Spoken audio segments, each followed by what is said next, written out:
guys, it's me Luwan here, and today I'm gonna make some Mexican lasagna. So about a week ago I made some.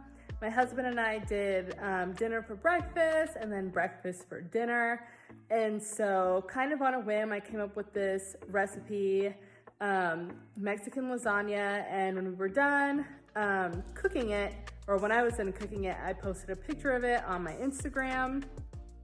And anyway, a bunch of people reached out to me saying they wanted the recipe, it looked so good, etc., etc.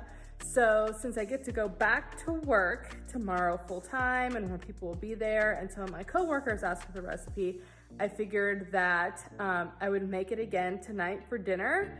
And then, I mean, obviously we don't need to eat like a whole platter of it, so that I could bring some for my coworkers to try tomorrow. So anyway, I'm gonna probably make myself look a little bit more presentable, so I'll be filming that for you guys today. But today I'm gonna take you guys along as I make this Mexican lasagna. Okay guys, so I have my pan. I'm gonna ground the meat now. I'm using ground beef for this. I'm gonna put a little bit of olive oil, let it heat up. My pan's already pretty hot. This is just like a regular nonstick pan. And then in goes my ground beef. I'm gonna cook this up until it's almost all the way cooked through. As it sizzles, you wanna go ahead and add your seasoning. And so I mean, you want it seasoned really well. If you don't like a lot of seasoning, I like my food well seasoned, so I guess it's kind of up to you. So some onion powder, some garlic powder. Guys, and I just eyeball it. I mean, I know people are always looking for measurements in a recipe, but sometimes you just have to kind of go with your gut. When it looks good, it's good. Some chili powder. And you know what you like. If you don't like chili powder, don't put any in. If you don't like cumin, don't put any in. And then some ground cumin. Now cumin, I will say, be a little conservative with it because a little bit goes a long way. And the thing is, as the meat cooks, some salt. It's beef, so you want to make sure it's pretty well salted. And of course, some pepper. And what I was saying is that you can always add seasoning as it cooks, you know, as we go along. All right, guys, so I'm gonna get this to where it's almost brown, and then I'm gonna add in some peppers. Okay guys, so my meat is almost all the way cooked and it smells amazing. So now I'm gonna add in, I have chopped green bell peppers and I have chopped sweet peppers, just a mix of them. And I purposely try to, you know, make it colorful. So if you can keep it colorful, go ahead. So I'm gonna add that.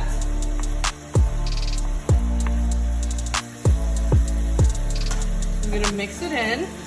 I'm gonna lower the temperature just slightly, and I'm gonna allow the beef to finish cooking with these peppers, probably for another 5 minutes on medium heat here.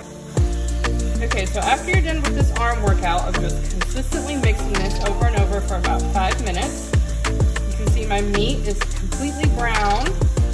You can't smell through the camera, but guys, it smells so good. All the flavors from the seasoning, plus like the juices being released from these peppers are just amazing. It's like a melody of heaven. So I'm gonna turn off my fire, and then I'm just gonna kind of let this rest while we assemble the rest of the dish. Okay guys, so I'm gonna make my sauce. You can really make whatever kind of sauce you want, or use whatever kind of sauce you want, enchilada sauce or whatever. But I have this like creamy cilantro lime dressing. And I get this from a store called Lidl. They don't have that everywhere. Another good option if you wanted to make this sauce would be the green goddess dressing from Trader Joe's. I love that one too. I just don't have any of that with me, on me. And so in my food processor, I just had 2 tomatoes, 2 to 3 chipotle peppers, and then I'm adding this dressing. And it's just to make kind of like a sauce to go as my base, since it's not a tomato sauce.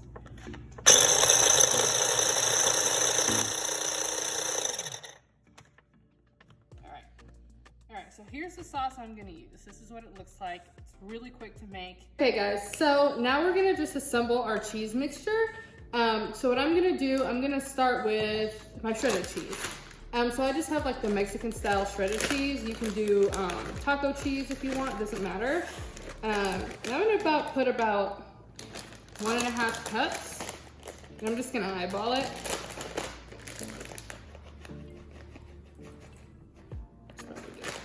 Okay, so 1.5 cups. And then I've got like queso fresco. You can use cojita cheese if you want. You can mix the two, doesn't matter, but I love queso fresco. I hate the packaging, but outside of that. So I have a whole block. I'm not gonna use the whole block. I'm gonna use most of it. And you can just literally break it apart and crumble it in, which is nice. I mean, it gets kind of messy, but who cares? All right, now I'm gonna take my Mexican crema, and you can buy the Mexican crema, or in a can, they have like table cream. I prefer the real stuff. I mean, not that the other one's real, but not real. Okay.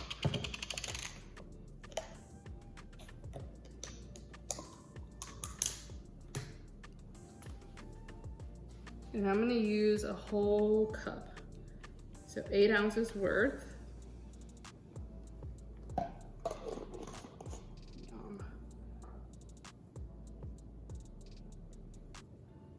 Take my spatula.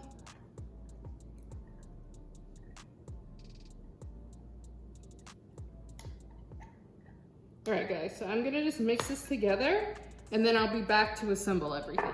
So now time to assemble. So I'm gonna take my dish, my baking dish, and my sauce.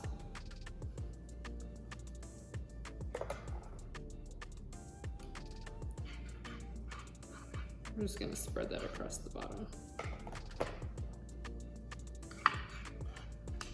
So just put enough to where the entire bottom of your pan is completely covered. It doesn't have to be covered thickly, but it just needs to be covered.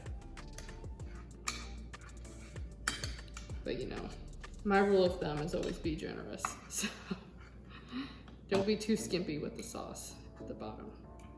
Okay, and then I'm gonna take my corn tortillas. If you really don't like corn tortillas, you can use flour.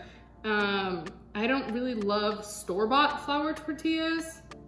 I just think the taste is off versus fresh, but if you've never had fresh, you don't know what you're missing out on. So if you really don't like corn, just use flour. But I'm gonna take my corn tortillas and I'm gonna cut them in half. And basically I'm gonna just place them and however you need to arrange them to where the entire bottom of the dish is covered. Okay, and then I'm gonna go in with half of my ground beef mixture. You can use any ground meat you want really, ground beef, ground turkey. If you eat pork, chorizo would be really good. Okay, that's pretty well covered. Okay, and so here I have some chopped green onions as well as some chopped garlic. And so I'm just gonna take about half of my chopped green onions and spread it across the top. And I intentionally did not cook the meat with the onions. And then same with the garlic. Because it'll cook when it bakes, but it'll give it another depth of flavor versus if it was just cooked with the meat. But when you're cooking, you know, put your own twist on it. Take out what you don't like, add more of what you do like. It's really up to you and what you're gonna be eating. And then, so now I'm gonna put my cheese mixture next. And this will be a little bit harder to spread, I'm not gonna lie to you guys, so just be patient. When we get it, try to get a nice even layer. All right, so I got my first layer pretty well covered. I'm just gonna do the same thing again.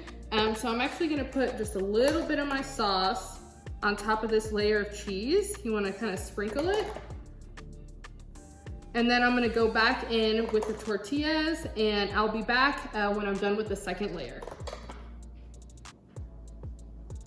I have my second layer of my mixtures on, and then I'm gonna take the rest of the sauce now and then just kind of spread it across this last layer of the cheese mixture. Just take the rest. And the sauce is really simple, guys, but I'm telling you, it's gonna be really good. I'm gonna take the back of my spoon and kind of smooth it across the top.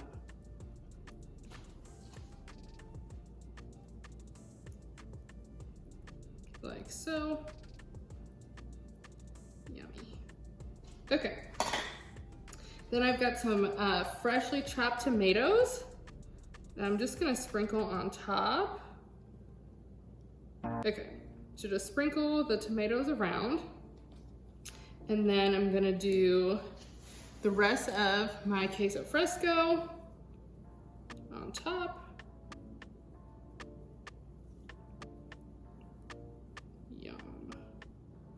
All right, and then last but not least, never shy on the cheese. Get this bag open. Just sprinkle some more cheese at the top. You're gonna put your oven preheating to 350 degrees, that is Fahrenheit. Ta-da, yum. And then you're gonna bake it just about 20-25 minutes. I'll bake it covered for about the first 15, and then I'll take the cover off so that the cheese gets nice and melty for the last 5 to 10 minutes, and then it'll be ready to serve. It is hours later. After I prepped this morning, I actually just put it in the fridge because we were gonna have it for dinner. So it just got out, well, it didn't just get out the oven. It got out the oven about 10 minutes ago. I baked it for probably a total of 30 minutes. So the first 20 minutes it was covered. The last 10 minutes, I took the cover off and kind of let it get just beautiful and have all the cheese melt and allow it to get some color. So now we're gonna cut into this baby. Smells amazing.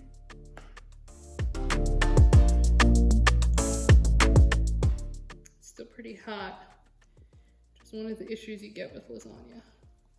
When it's piping hot, it's kind of hard to deal with. Okay.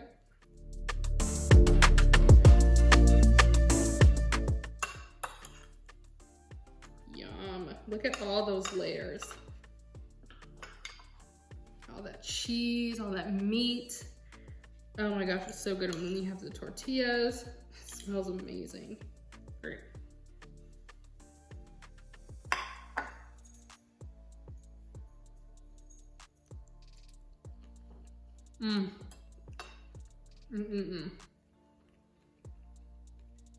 My dog is literally over here staring at me. Y'all, that is so good. Oh my gosh, you have to make this. So if you enjoyed this video, please make sure you like, comment, and subscribe, and I will see y'all on the next episode of Simply Lou.